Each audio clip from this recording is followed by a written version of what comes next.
Nos dévanciers nous ont bien appris une chose. L'esclave qui n'est pas capable d'assumer sa révolte ne mérite pas que l'on s'apitoie sur son sort. Chefs d'État africains, nous arrêtons de nous comporter donc en marionnettes qui dansent à chaque fois que les impérialistes tirent sur les ficelles.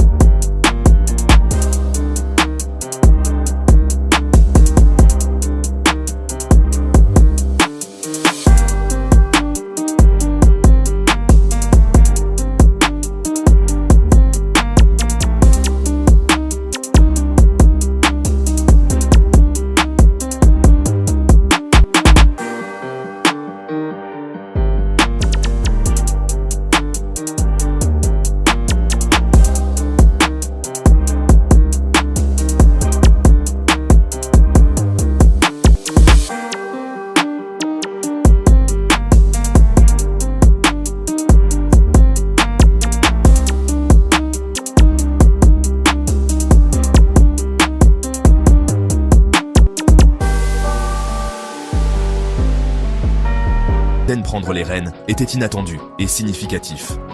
La région du Sahel était agitée, avec des coups d'État au Mali et en Guinée.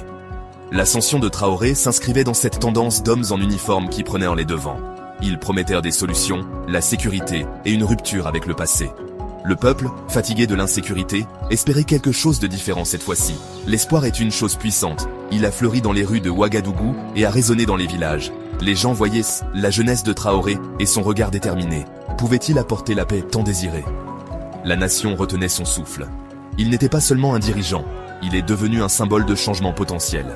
Les comparaisons avec Thomas Sankara ont commencé. Le nom de Sankara a refait surface, aimé et vénéré. Chaque geste, chaque parole de Traoré était scrutée à la loupe. Était-ce un nouveau Sankara ou quelque chose de complètement différent? La question pesait lourdement dans l'air. C'était une question à laquelle seul le temps pouvait répondre. L'aventure ne faisait que commencer. Le poids des attentes reposait sur ses épaules. Il n'était pas seulement un dirigeant, il est devenu un symbole de changement potentiel. Et puis, les comparaisons ont commencé. Son histoire commence à Bondokui, une ville de la province du Kossi. Ibrahim Traoré y est né en 1988. Il a grandi loin du tumulte de la capitale, façonné par cette terre et ses défis. C'était un jeune homme studieux, choisissant la géologie pour ses études universitaires. Il a exploré les secrets de la terre, apprenant sa composition. Mais une autre voie l'appelait, celle du service et des armes. En 2010, il a rejoint l'armée, entamant un nouveau chapitre. Le Burkina Faso faisait face à une menace croissante des insurrections djihadistes. Traoré était en première ligne, vivant la brutalité du conflit. Cette expérience a forgé sa détermination et endurci ses convictions. Du calme de Bondokui aux complexités de la géologie, jusqu'aux dures réalités de la guerre, chaque étape a laissé son empreinte. Ces années de formation ont été cruciales. Elles allaient plus tard éclairer ses décisions et façonner sa vision pour le Burkina Faso. Une vision née du cœur du Sahel, éprouvée par le conflit. Sa jeunesse a été façonnée par cette terre, par ses défis et par son esprit. Ses origines comptent. Elles façonnent souvent le parcours d'un dirigeant. C'était un jeune homme studieux, choisissant la géologie pour ses études universitaires. Il a exploré les secrets de la terre, apprenant sa composition. Mais une autre voie l'appelait, celle du service et des armes. En 2010, il a rejoint l'armée, entamant un nouveau chapitre. L'armée l'a façonné davantage. L'année 2022 a été turbulente pour le Burkina Faso. Un autre coup d'État avait eu lieu en janvier, avec le lieutenant-colonel Paul-Henri Sandaogo Damiba au pouvoir. Il avait promis de juguler la violence et de restaurer la sécurité, mais les attaques continuaient. La menace djihadiste se renforçait et les gens ne se sentaient pas en sécurité. La frustration montait au sein de la nation et de l'armée. Dans ce climat de désespoir, le capitaine Traoré a agi. Le 30 septembre 2022, la nouvelle est tombée. Un autre coup d'État. Damiba était écarté, et un nouvel officier, plus jeune, était aux commandes. Ibrahim Traoré, à seulement 34 ans, devenait le plus jeune dirigeant d'Afrique. La raison principale était l'aggravation de l'insécurité. L'armée avait besoin d'un leadership plus fort, et le pays d'une nouvelle stratégie. Traoré et ses hommes pensaient pouvoir l'apporter. Ils parlaient de restaurer l'intégrité territoriale et de protéger la population. Ils se sont présentés comme des patriotes, contraints d'agir. Ce discours a trouvé un écho favorable auprès de beaucoup. Le pouvoir a été rapidement consolidé, et Traoré est devenu le président de la transition. Il a promis une transition et des élections, mais sa priorité immédiate était la lutte contre les insurgés. Il paraissait calme mais ferme, s'adressant directement au peuple. Il semblait comprendre leurs craintes et offrait une lueur d'espoir renouvelée. Mais des questions subsistaient. Qu'apporterait réellement ce nouveau leadership? L'aventure ne faisait que commencer. Thomas Sankara, héros révolutionnaire et icône panafricaine, a dirigé le Burkina Faso dans les années 1980. Il était jeune, charismatique et intrépide, rebaptisant le pays et prônant l'autosuffisance. Son assassinat en 1987 a laissé une blessure profonde, mais son héritage perdure. Quand Ibrahim Traoré est apparu, les comparaisons étaient inévitables. Il était jeune, capitaine, et portait le béret rouge, tout comme Sankara. Sa rhétorique rappelait les thèmes de Sankara, souveraineté, dignité et libération du joug néocolonial. Traoré a repris le célèbre slogan de Sankara, « La patrie ou la mort, nous vaincrons ». Ces échos étaient des symboles puissants, puisant dans un profond réservoir de nostalgie. Ils rejoignaient une aspiration à l'ère Sankara, perçue comme une époque de fierté et de détermination. Les partisans de Traoré ont amplifié ces liens, le voyant comme l'héritier de Sankara. Cette image a galvanisé le soutien, mais a aussi attiré une immense attention critique. Sankara est une figure imposante, aux idéaux élevés et à l'intégrité largement saluée. Être comparé à Sankara, c'est s'exposer à un examen des plus rigoureux. Chaque action est mesurée à l'aune de cet idéal. Traoré marche-t-il vraiment sur les traces de Sankara, ou cette comparaison est-elle un outil opportun, un moyen de rallier une nation? Le peuple observe, ils espèrent, ils s'interrogent. Chaque geste, chaque parole de Traoré était scrutée à la loupe. Était-ce un nouveau Sankara, ou quelque chose de complètement différent? La question pesait lourdement dans l'air. C'était une question à laquelle seul le temps pouvait répondre. L'aventure ne faisait que commencer.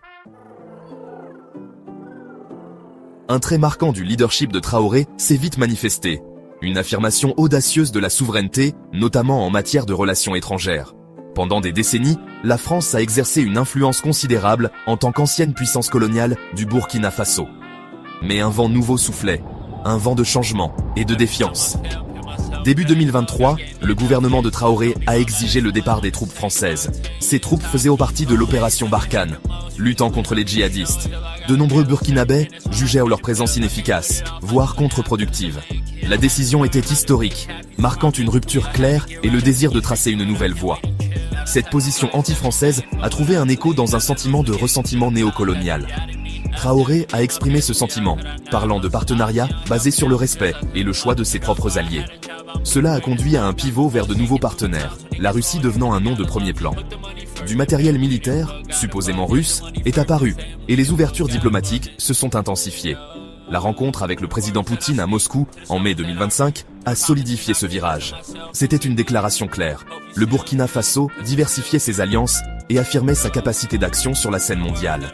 Il ne s'agissait pas seulement d'aide militaire, mais d'un réalignement géopolitique. Il s'agissait d'une nation choisissant ses propres amis et sa propre voie.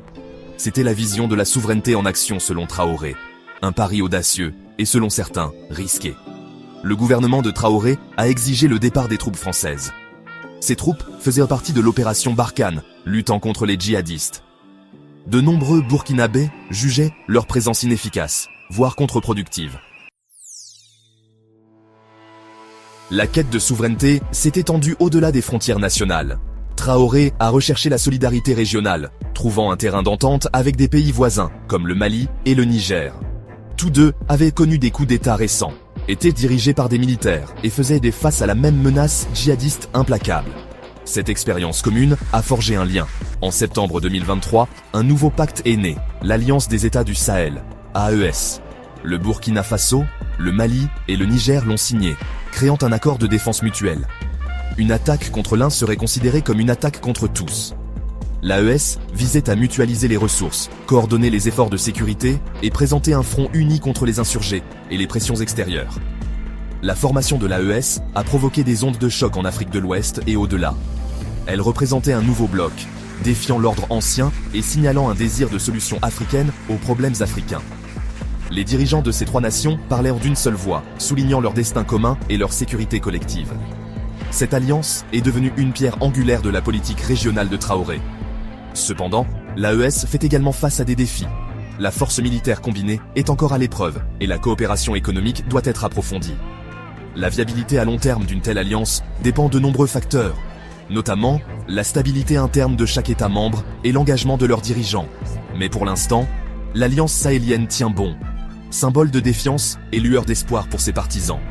Traoré a recherché la solidarité régionale, trouvant un terrain d'entente avec des pays voisins comme le Mali et le Niger. Tous deux avaient connu des coups d'État récents, étaient dirigés par des militaires et faisaient en face à la même menace djihadiste implacable. Cette expérience commune a forgé un lien.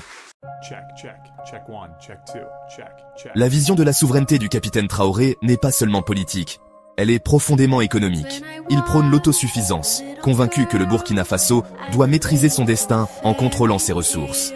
Ce message trouve un écho particulier dans un pays riche en or, mais toujours pauvre. Une étape significative a été la volonté de nationaliser les ressources. Le gouvernement de Traoré a annoncé des plans pour un plus grand contrôle de l'État sur le secteur minier. Fin 2023, la création d'une nouvelle société minière d'État a été évoquée. L'objectif était clair, faire en sorte que la richesse générée par l'or du Burkina Faso profite aux citoyens burkinabés, et pas seulement aux multinationales. C'est une mesure populaire, qui parle d'équité et de justice. De plus, Traoré a exprimé son scepticisme envers les prêteurs traditionnels, comme le Fonds monétaire international et la Banque mondiale. Il a parlé de rejeter leurs prêts, ou du moins leurs conditions, voyant ces institutions comme perpétuant la dépendance. Il cherche des voies alternatives de développement qui ne compromettent pas la souveraineté nationale. Cette position est audacieuse mais risquée. Atteindre une véritable autosuffisance économique est une tâche monumentale. Le Burkina Faso n'a pas un accès direct à la mer et est confronté à d'immenses défis sécuritaires. Il a besoin d'investissements et d'infrastructures. Rejeter les systèmes financiers établis exige des alternatives crédibles. Le gouvernement promeut la production locale et encourage les citoyens à consommer les produits burkinabés. Le chemin est long, les défis nombreux, mais l'aspiration est claire, notre richesse, nos règles. Le gouvernement de Traoré a annoncé des plans pour un plus grand contrôle de l'État sur le secteur minier. Fin 2023, la création d'une nouvelle société minière d'État a été évoquée. Chaque révolution, chaque changement majeur a ses coûts. Le leadership affirmé de Traoré ne fait pas exception. Si beaucoup applaudissent ces actions audacieuses, des inquiétudes grandissent. Des accusations d'autoritarisme ont commencé à faire surface. La force même qui le rend populaire met aussi certains mal à l'aise. Le pouvoir, lorsqu'il est concentré, peut être une arme à double tranchant. Il peut construire, mais il peut aussi réprimer. La perception publique d'Ibrahim Traoré est complexe et fortement polarisée. Pour beaucoup, il est un héros, un sauveur, le nouveau Sankara. Ils voient de sa jeunesse, son courage, son défi à l'Occident. Ils admirent de sa rhétorique panafricaniste. Les réseaux sociaux amplifient cette image. Il est un symbole d'espoir, un symbole de résistance. Mais la comparaison avec Sankara reste un prisme critique. Traoré incarne-t-il vraiment l'esprit de Sankara, ou est-ce une image soigneusement construite? Sankara était connu pour son humilité, sa lutte contre la corruption au sein de son propre gouvernement, son engagement pour la participation populaire. Le bilan de Traoré est encore en train de s'écrire. Ses actions, plus que ses paroles, le définiront. Le chemin d'un révolutionnaire est semé d'embûches. L'adulation de la foule peut être versatile. Ses contributions sont indéniables. Il a affirmé la souveraineté du Burkina Faso, remis en question des dépendances de longue date, et redonné à de nombreux Burkinabés un sentiment de fierté renouvelée. Il a forgé de nouvelles alliances, et osé rêver d'autosuffisance économique.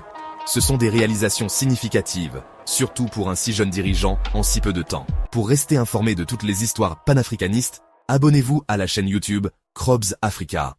Honneur